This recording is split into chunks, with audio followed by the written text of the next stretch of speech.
Hi, I'm Sankalp Mishra, and this is Scales and States Weekly Law Review.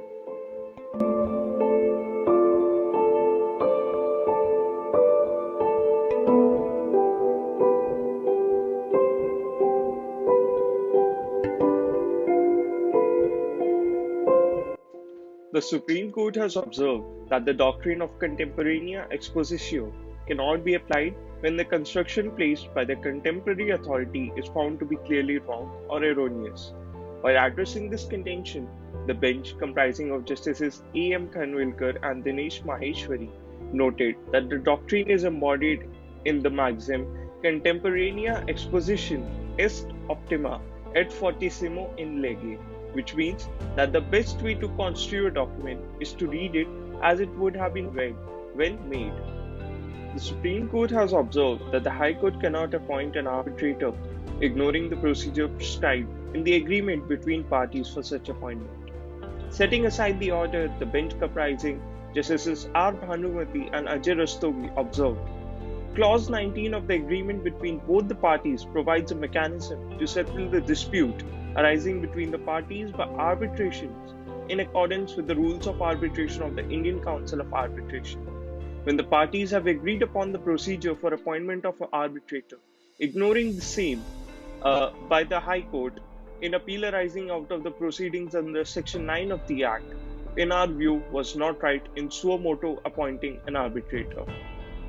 The Supreme Court recently quashed charges of cruelty by a wife against a husband on the basis of an amicable settlement reached between them.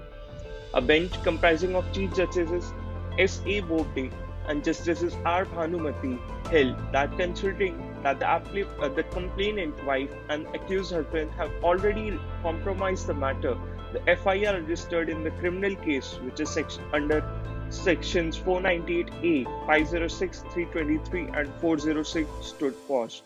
The court stated that the object of introducing Section 498A in the IPC was to prevent torture to a woman by her husband or by relatives of her husband. However, a hyper-technical view would be counterproductive and would act against the interests of women and against the object for which this section was added. The Supreme Court on Friday upheld a decision of the Calcutta High Court directing Bharat Coking Coal Limited to grant compassionate appointment to the wife of its former employee, who was unheard of ever since his abduction in the year 1999 in the course of defending a theft at the company premises. A bench comprised of Justices D. Y. Chandrachud, Indu Malhotra, and K. M. Joseph held that High Court had rightly applied the presumption that arises under the provision of Section 108 of the Evidence Act 1872. The Supreme Court on Monday slapped a fine of Rs 1 lakh each on all petitioners while dismissing two PILs seeking protection and conservation of ancient remains and artifacts which are found while digging the land around the birthplace of Lord Ram in Ayodhya during the construction of the temple. Miffed with the plea, the three-judge bench comprising of Justices Arun Mishra, B. R. Gavai, and Krishna Murari viewed it as an attempt to stall the implementation of the Ayodhya land dispute verdict and consequently deemed it frivolous. The Supreme Court on Monday reserved orders in the plea by Department of Telecommunications seeking to allow telecom companies to make payments of the AGR dues in a staggered fashion over 20 years. A bench comprising of Justices Arun Mishra, M. R. Shah, and S. Abdul Nazir also made it clear that it shall not entertain any objections for reassessment or recalculation of the AGR in the light of the decision passed by the top court in October 2019, and directed Reliance Communications, Sistera, Xiaomi Teleservices, and Videocon to submit their insolvency details within 7 days. The Supreme Court on Monday issued notice in a plea filed by Karnataka Congress President D.K. Sivakumar, urging the removal of charges filed against him by the Income Tax Department. A three-judge bench headed by Chief Justice S. A. Bobde, along with Justices Bopanna and Justices Rama Subramanian, however, refused to stay criminal proceedings which had been initiated against the former Karnataka minister subsequent to a raid of his premises in August 2017. The Supreme Court has reiterated that the High Court cannot allow second appeal without having formulated a substantial question of law. A mere mention about the question having been formulated in Memorandum of Appeal is not enough, said the bench comprising Justices A.M. Khanwilkar, Dinesh Maheshwari, and Sanjeev Khanna, while setting aside a Kerala High Court judgment. While considering an appeal of the High Court judgment, the bench noted that no substantial question of law was formulated and the appeal was placed for consideration before the court on the basis of question of law in the Memorandum of Appeal. The Supreme Court has observed that a High Court, while considering an appeal filed under Section 260A of the Income Tax Act, can only answer the substantial question of law framed by it. In this case, the High Court had allowed an appeal filed by Revenue. In its appeal memorandum, the Revenue did frame a substantial question of law. However, the High Court in its judgment framed a different substantial question of law and answered it in favor of Revenue. Taking note of the appalling situation regarding vacancies in the National Green Tribunal Western Zone, the Supreme Court on Thursday directed the centre to expedite steps to ensure that all vacancies are filled at the earliest. A three-judge bench comprising of Justices A.M. Khanwilkar, Dinesh Maheshwari, and Sanjeev Khanna had been apprised of the fact that the tribunal was functioning at a mere strength of 7 judges as opposed to the minimum statutory requirement of 10 judges.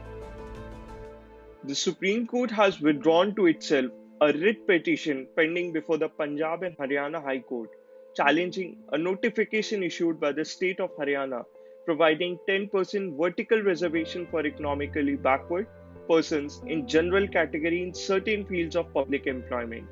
Justices Aniruddha Bose, taking note of the provisions of Article 139A, observed, the provisions of Article 139A of the Constitution relating to withdrawal of a case from a High Court to this court on the ground of pendency before this court of a case involving same or similar questions of law contemplates fulfillment of two conditions.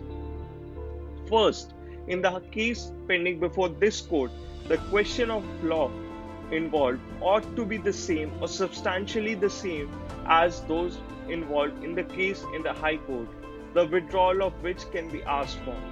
Secondly, this court, while exercising the jurisdiction vested in it under Article 139A of the Constitution, must be satisfied that such questions are substantial questions of general importance.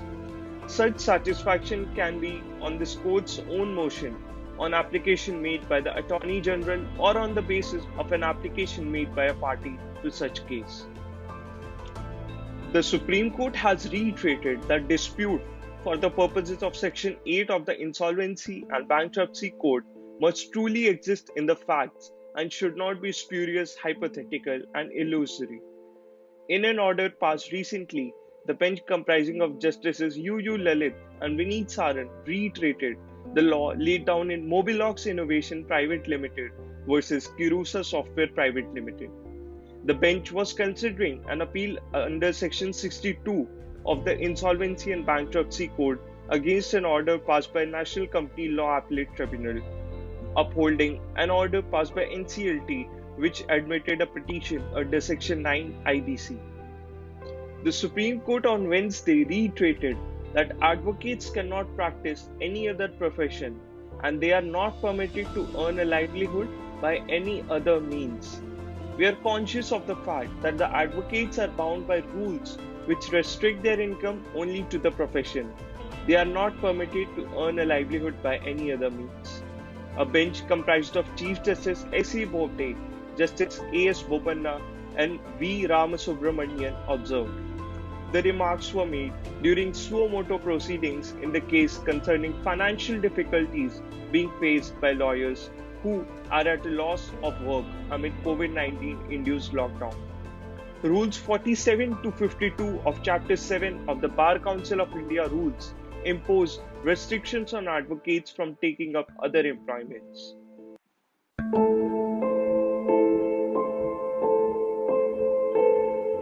The Gujarat High Court has taken away the senior designation of Advocate Yatin Oza who happens to be the president of the Gujarat High Court Advocates Association. The court had earlier initiated contempt proceedings against him over his remarks against judges in a Facebook Live video. The full court meeting held on July 18th decided to review and recall the decision taken on October 25th, 1999 to designate Oza as a senior advocate.